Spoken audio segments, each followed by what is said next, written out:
Viejo, ya no tienes derecho a estar aquí, me gritó mi nuera desde la puerta de mi propio hogar. Esas palabras resonaron como un martillazo.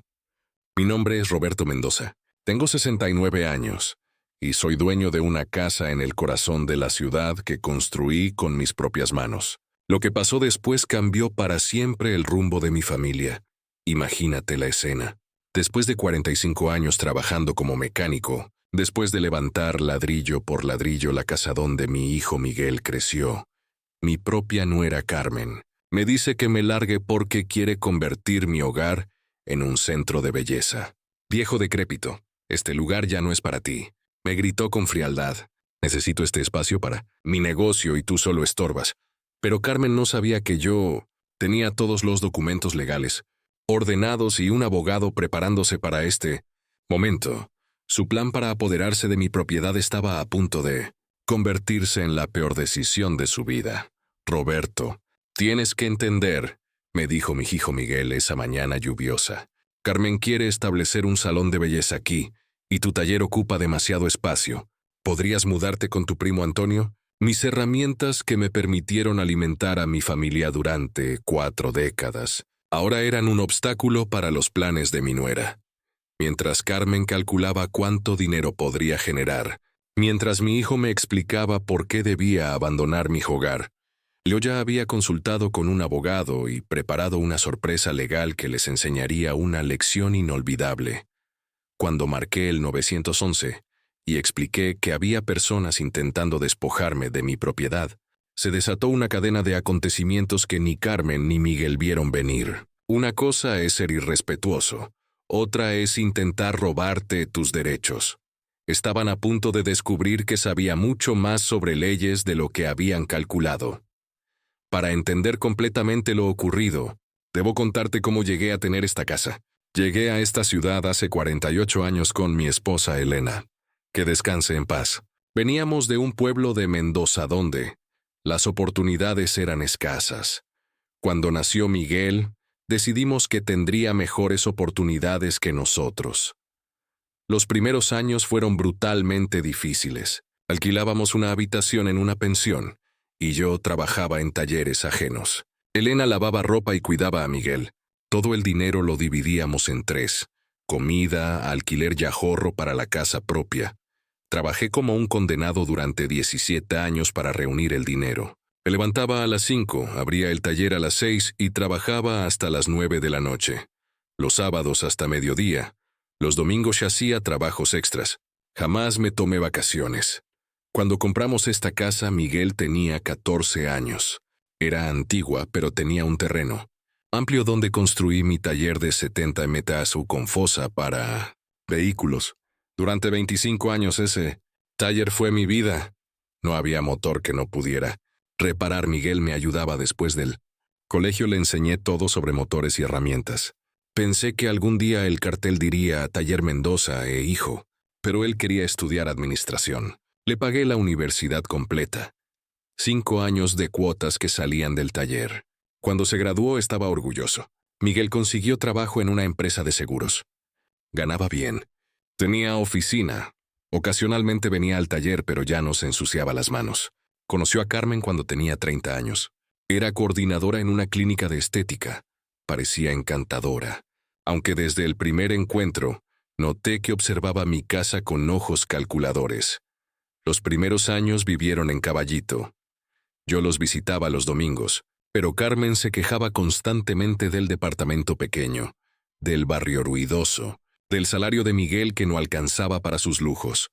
Cuando Elena enfermó de cáncer hace 6 años, todo cambió. Durante 10 meses la cuidé día y noche. Cerré el taller temporalmente. Los ahorros de décadas los gasté en médicos y tratamientos caros. Miguel me ayudó durante la enfermedad. Volvimos a ser unidos como cuando era niño. Elena murió en casa, en nuestra cama. Miguel lloró como no lo había visto desde la infancia. Papá me dijo, ahora solo nos tenemos el uno al otro. Siempre podrás contar conmigo. Después del funeral me quedé solo. El taller continuó funcionando, pero reduje el horario. Miguel venía a almorzar los domingos. Carmen lo acompañaba, pero parecía incómoda, quejándose del olor a aceite y el ruido de las herramientas. Hace 2 años, Carmen me hizo una propuesta. Roberto, ¿no crees que esta casa es demasiado grande para ti? Podrías vender y comprarte algo más pequeño. No quiero vender. Esta casa contiene 40 años de historia. Aquí viví con Elena. Crié a Miguel. Está mi taller. Sabía que detrás de su propuesta había motivaciones ocultas. Había notado cómo examinaba cada habitación. Calculaba espacios. Preguntaba sobre el valor de la propiedad. Las visitas de Miguel se espaciaron primero cada 15 días, después una vez al mes. Siempre tenía excusas, trabajo extra, compromisos sociales. Carmen hablaba obsesivamente de sus proyectos empresariales, siempre observando mi casa. El mes pasado Miguel vino solo. Papá, necesitamos conversar sobre tu futuro. Ya tienes 69 años. Vives solo en una casa enorme. Deberías relajarte. Disfruto trabajando. El taller me mantiene activo. Podrías mudarte con el primo Antonio. Además, Carmen tiene una oportunidad de negocio excepcional. Si vendieras esta casa, podrías ayudarla con el capital inicial. Ahí estaba el plan, que vendiera mi patrimonio para financiar el negocio de Carmen. No voy a vender mi casa. Para que tu esposa establezca un negocio. Miguel se enfureció. Eres increíblemente egoísta. Nosotros somos tu familia y tenemos derecho a solicitar ayuda. Una semana después apareció Carmen sola en el taller. Vengo a proponerte algo beneficioso. Quiero establecer mi centro de belleza aquí. Tú te mudas y yo te pago alquiler mensual. Y mi taller ya no es rentable. Este lugar está lleno de hierros. Oxidados. Puedo transformar esto en un negocio moderno. No cerraré mi taller ni me mudaré. Su expresión cambió completamente. Roberto, ¿no entiendes? Miguel ya decidió que esto es lo mejor. Si no colaboras voluntariamente, tendrás que hacerlo por la fuerza. Me amenazas en mi propiedad. Te explico la realidad. Eres un anciano que no puede mantenerse solo. Necesitas que tu familia se responsabilice, pero con condiciones. Al día siguiente, Carmen apareció con una socia y un arquitecto. Recorrieron mi casa como si fuera suya, midiendo espacios, tomando fotos, planificando dónde instalar el negocio. Roberto, me dijo Carmen, necesitamos que remuevas todas estas herramientas. Haremos 3 cabinas de tratamiento aquí. No removeré nada. Retírense de mí. Viejo, ya no tienes derecho a estar aquí, me gritó mi nuera desde la puerta de mi propio hogar. Esas palabras resonaron como un martillazo. Mi nombre es Roberto Mendoza. Tengo 69 años y soy dueño de una casa en el corazón de la ciudad que construí con mis propias manos. Lo que pasó después cambió para siempre el rumbo de mi familia. Imagínate la escena. Después de 45 años trabajando como mecánico, después de levantar ladrillo por ladrillo la casa donde mi hijo Miguel creció, mi propia nuera Carmen me dice que me largué porque quiere convertir mi hogar en un centro de belleza. Viejo decrépito, este lugar ya no es para ti. Me gritó con frialdad. Necesito este espacio para mi negocio y tú solo estorbas. Pero Carmen no sabía que yo tenía todos los documentos legales, ordenados y un abogado preparándose para este momento. Su plan para apoderarse de mi propiedad estaba a punto de convertirse en la peor decisión de su vida. Roberto, tienes que entender, me dijo mi hijo Miguel esa mañana lluviosa. Carmen quiere establecer un salón de belleza aquí, y tu taller ocupa demasiado espacio. ¿Podrías mudarte con tu primo Antonio? Mis herramientas que me permitieron alimentar a mi familia durante 4 décadas, ahora eran un obstáculo para los planes de mi nuera.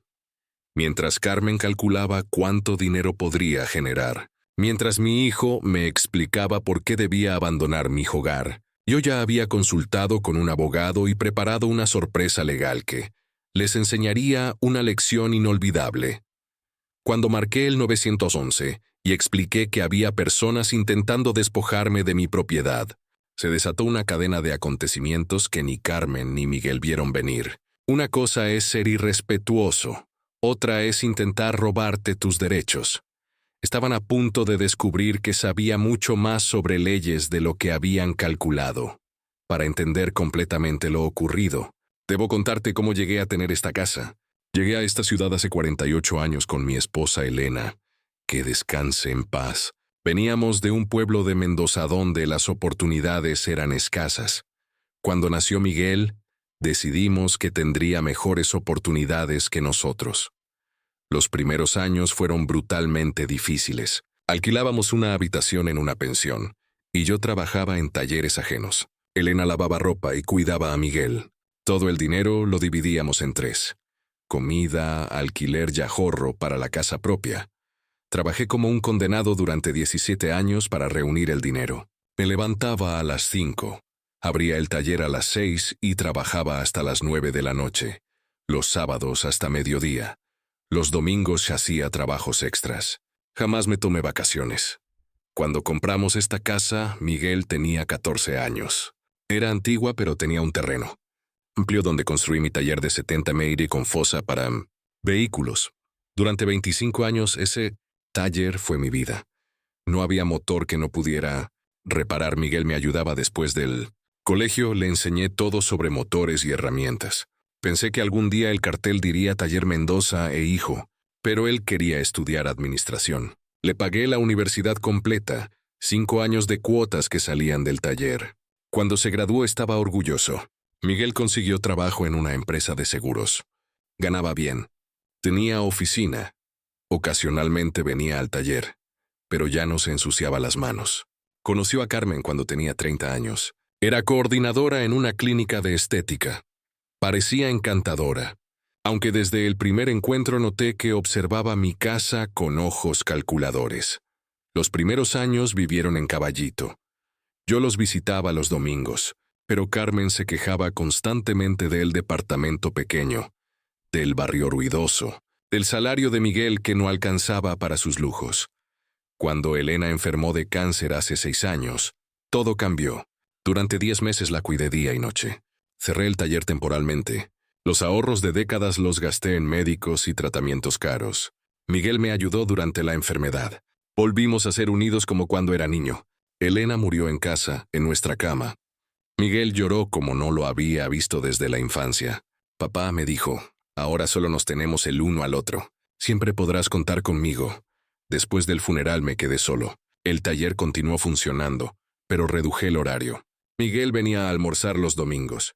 Carmen lo acompañaba, pero parecía incómoda, quejándose del olor a aceite y el ruido de las herramientas. Hace 2 años, Carmen me hizo una propuesta. Roberto, ¿no crees que esta casa es demasiado grande para ti? ¿Podrías vender y comprarte algo más pequeño? No quiero vender. Esta casa contiene 40 años de historia. Aquí viví con Elena. Crié a Miguel. Está mi taller. Sabía que detrás de su propuesta había motivaciones ocultas. Había notado cómo examinaba cada habitación. Calculaba espacios.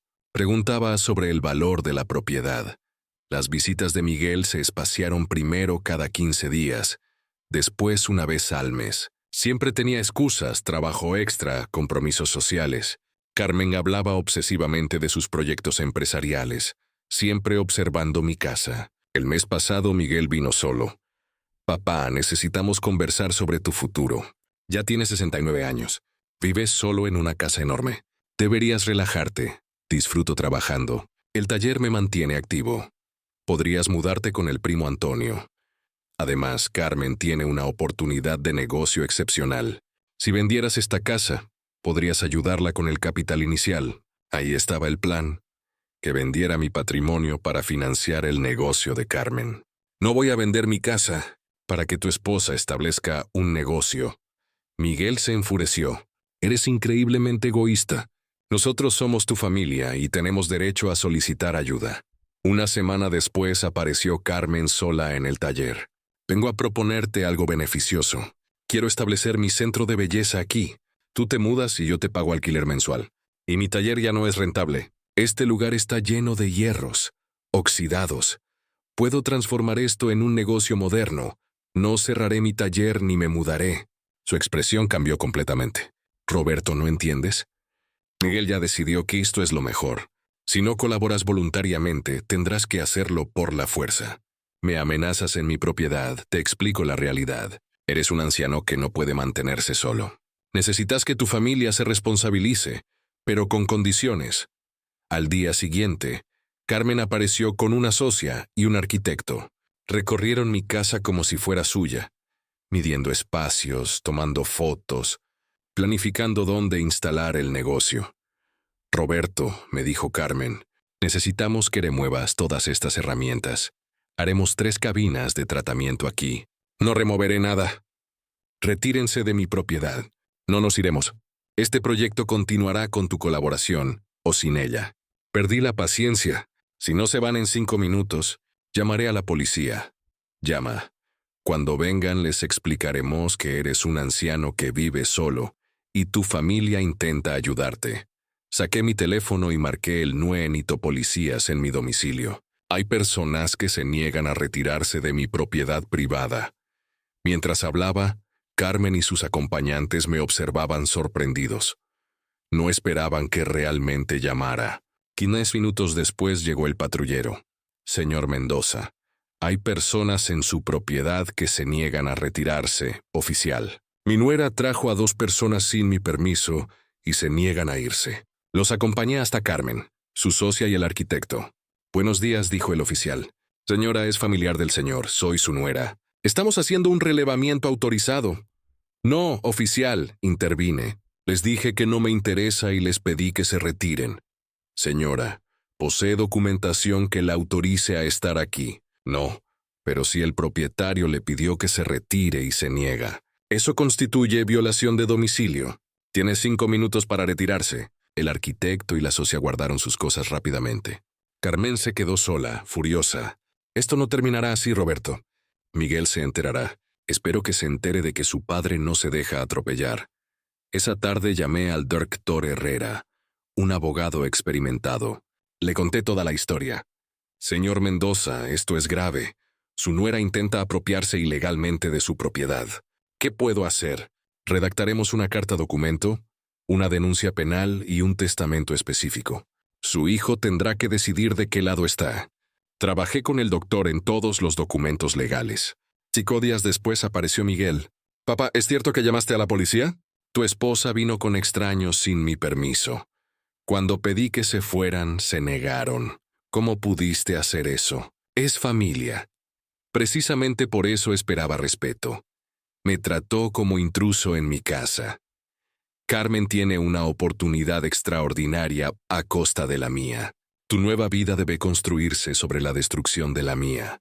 Saqué el testamento que había redactado. Esta es mi solución. Miguel leyó en silencio. Su expresión cambió completamente. ¿Qué es esto? Mi testamento legalmente registrado. Si me respetas y me dejas vivir tranquilo, cuando muera la casa será tuya. Pero si me vuelven a presionar, la propiedad pasará automáticamente a una fundación. Carmen se puso blanca. Octavio, no puedes amenazarnos así. Los protejo de ustedes mismos. Si hubieran seguido presionándome, habría vendido y gastado todo antes de morir. No habrían heredado nada. Se fueron furiosos. Durante 2 semanas no tuve noticias. Después Miguel vino solo. Papá, fuimos con un abogado. Dijo que no podemos hacer nada, que tienes derecho a disponer de tu propiedad como quieras. Así es. No entiendo por qué llegamos a esto.